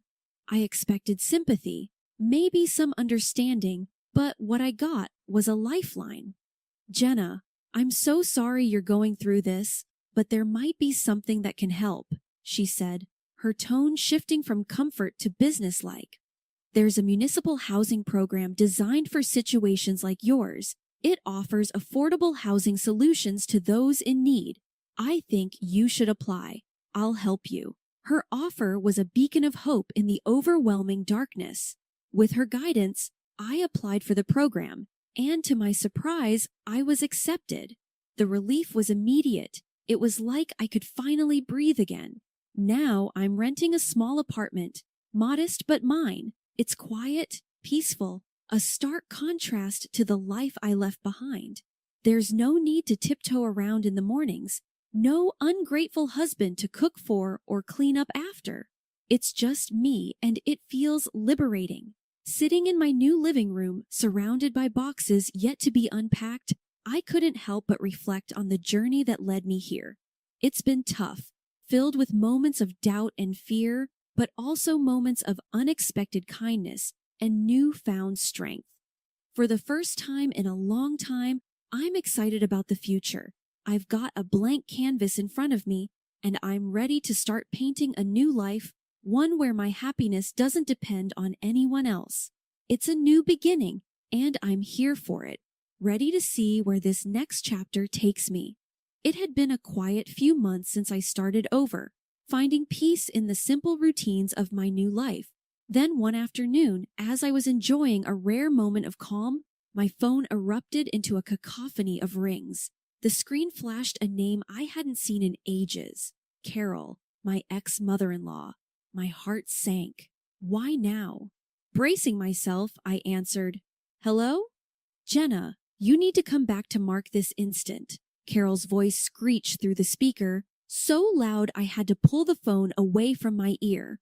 I sighed. Carol, why would I ever do that? The question was rhetorical, more for myself than for her. Because he's in trouble, that's why. That fool of a son of mine bought shares years back, took out loans, and now he's up to his neck in debt. It's a disaster, and you need to help him sort it out. Her voice was a mix of anger and desperation. I couldn't help but laugh, not out of amusement, but sheer disbelief. Help him, Carol. Do you remember the prenup, the one Mark was so eager to have? It says clearly that I'm not responsible for his debts. And let's not forget, we're divorced. His financial mess isn't my problem. There was a sharp intake of breath on the other end. Ungrateful girl. After everything we've done for you, you're just going to abandon him. Her tone was accusatory, as if I had committed a grave sin. Everything you've done, Carol. Let's be clear. The only thing you and Mark ever did was make my life miserable. And as for abandoning him, remember, he kicked me out. He made it clear I was no longer welcome in his life or his house. I retorted, my patience wearing thin. You'll regret this, Jenna. You think you're better off without him, but you're making a huge mistake, she spat out, her voice venomous. I took a deep breath, finding a calm I didn't know I had. Carol, I've spent too much of my life living in regret and fear because of you and Mark. I'm done. Mark's debts are his own doing. It's time he learns to deal with his own mess. I'm moving on with my life. Goodbye, Carol, I said, ending the call. A sense of finality washed over me. I had expected to feel shaken, upset, maybe even guilty, but all I felt was relief. Standing up to Carol, making it clear that I was no longer part of their twisted family drama, felt like shedding a weight I'd been carrying for too long. Sitting back down, I let out a long breath I hadn't realized I'd been holding. The conversation with Carol, as unpleasant as it was, served as a stark reminder of how far I'd come. I had fought hard for my independence, my peace, and no amount of guilt-tripping could drag me back into that chaos. For the first time in what felt like forever, I felt truly free. Free from the expectations, the criticisms, the endless cycle of trying to please people who would never see my worth. I had found my strength, my voice, and I wasn't going to let anyone take that away from me again. As I looked around my small apartment, a sense of pride filled me. This was my space, my sanctuary, and my new beginning. I had survived the storm and come out stronger on the other side. And no call, no matter how unexpected or unwelcome, could change that. The next morning, I woke up with a resolve as clear as day. It was time to reclaim what was mine. I rummaged through my files until I found the receipts for all the items I had poured my money into over the years. The sleek dishwasher, the washing machine, the high-end coffee machine, they were all mine. It wasn't just about the money, it was about the principle, about not letting my contributions be erased and taken for granted any longer. With a moving truck booked and a couple of strong helpers at my side, I went back to the house that was no longer a home. The door opened to an eerie silence, a stark contrast to the chaos of emotion swirling inside me. As the workers started loading up the truck, I couldn't help but feel a mix of satisfaction and sadness. Each piece of furniture, each appliance had a story, a memory attached to it. But as they say, you can't cling to the past if you want to move forward. Just as we were finishing up, my phone rang. I knew without looking who it was. Mark's name flashed on the screen, his call as predictable as it was unwanted. "I've taken them back, Mark, according to our prenup." "I have every right to," I said, cutting in as his curses and insults flew fast and furious. It once would have cowed me, but not anymore. "Listen, Mark," I continued, my voice steady. "I wish you the best, truly, but this is where our paths diverge for good." And with that, I hung up and blocked his number, a symbolic gesture of cutting the final tie that bound me to a life that no longer served me. As the moving truck drove away, my heart felt lighter than it had in years. This wasn't just about reclaiming my possessions, it was about reclaiming my life, my independence, and my self-worth. I knew there would be challenges ahead, but for the first time in a long time, I felt ready to face them head-on my own terms. 6 months down the line, life has taken a turn I hardly dared dream of. I've snagged myself a cozy apartment in a neat part of town, all thanks to this social program my boss tipped me off about. The deal was sweet, a manageable down payment with tiny payments stretching out over the years. For the first time, I'm not just scraping by. I've got a bit of wiggle room in my budget, enough to spoil myself without worrying about anyone else's needs or wants. The day I got the keys to my place, I remember stepping through the door, the sense of ownership washing over me. It was a blank canvas, and for the first time in forever, I could paint my life exactly how I wanted. No compromises, no sacrifices, just me. I treated myself to some paints and canvases, and not to the girl I used to be, the one who found joy in splashing watercolors around, lost in the flow of her own creativity. I even painted a self-portrait, something I'd never have dared do before. Staring at my work, I saw a woman who'd weathered storms and come out stronger, a woman who didn't need anyone else to define her worth. It was like I was seeing myself clearly for the first time. Beautiful, self-sufficient, and yeah, a bit selfish, but in the best possible way. And then there's Max, my little bundle of joy. A scrappy little dog with eyes too big for his face and a heart just as oversized. Adopting him felt like the final piece of my new life clicking into place. We've become a team, exploring the neighborhood, making the apartment our home. One evening, as Max and I were curled up on the couch, my phone buzzed. It was a text from a friend I hadn't seen since the divorce storm hit. "Heard you're doing well. Coffee sometime?" I smiled, typing out a reply. "Yeah, life's good. Coffee sounds great. My place, actually. I've got some art to show off." "Look at you, all artsy and independent. Can't wait to see it and meet Max, of course," came the reply, laughing. I set the phone down, looking around my little apartment, my sanctuary. It's funny how life works out. Once I thought I needed a husband, a big house, and a certain lifestyle to be happy. Now I've got a small apartment, a dog, and my art, and I've never felt more fulfilled. "Max, buddy," I said, scratching behind his ears, "we're doing just fine on our own, aren't we?" He barked in agreement, and I laughed, feeling a surge of gratitude for my independence, for the struggle that brought me here, and for the simple joys that filled my days. Now, this was happiness, unfiltered and undiluted, and it was all mine. Life's taken a turn I could have never predicted. Just the other day, while having my morning coffee and scrolling through the news on my phone, I stumbled upon a headline that stopped me cold. My ex, Mark, had been declared bankrupt. His house, the one he was so proud of, the one he kicked me out of, had been sold off to cover his debts. Now, he's back living with his mom, Carol. I couldn't help the small, satisfied smile that crept up on my face. Breaking free from him was the best decision I ever made. These days, my mornings are spent wandering to the park with Max, my loyal little sidekick. The fresh air, the peaceful quiet. It's a far cry from the tense, stifling atmosphere of my old life. And it's not just the walks. I found a new passion that's breathed life into my world. Painting. I joined the local amateur artist club on a whim, thinking it'd be a casual hobby. But it quickly grew into something more. I started exhibiting my paintings at local shows, the vibrant colors and bold strokes a reflection of my newfound freedom and joy.